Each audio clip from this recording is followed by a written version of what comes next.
3 abrahamitiske religioner er monoteistiske, og det vil altså sige, at man i alle religionerne kun tror på én Gud. Kristendom. Kristendommen bygger ligesom jødedommen på det gamle testamente. Jesus ville dog forenkle jødedommens mange love, hvilket han gjorde med det dobbelte kærlighedsbud. Dermed skabte Jesus en ny religion omkring år 35 efter Kristus. Det centrale i kristendommen er det nye testamente. Det beretter om Jesus' liv.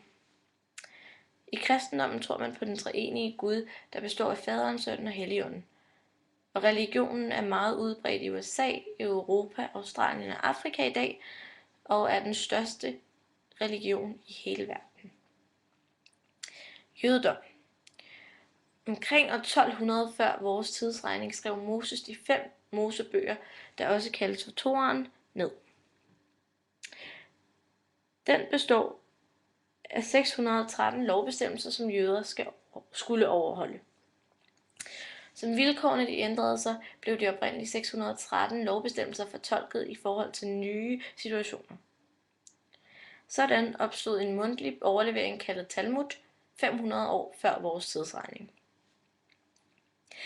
Den siddende generation af rabbinere fortolker lovene i forhold til tiden, så man sikrer en dynamisk udvikling, og at religionen passer til tiden. Jødedommen er den sværeste religion at blive en del af, og der er ingen missionerende aspekter i religionen, da jøder ikke ser deres egen tro som den eneste vej til Gud. I dag er jødedommen mest udbredt i USA og Israel.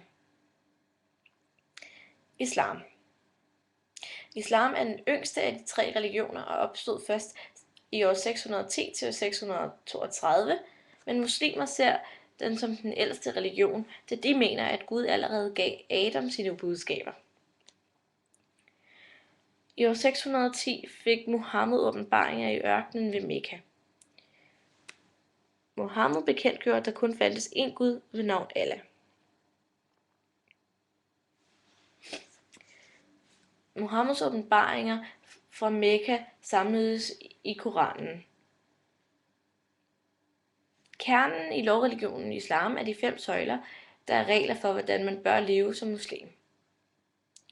Religionen islam er mest udbredt i Mellemøsten og i lande som Bosnien samt dele af Afrika og Asien.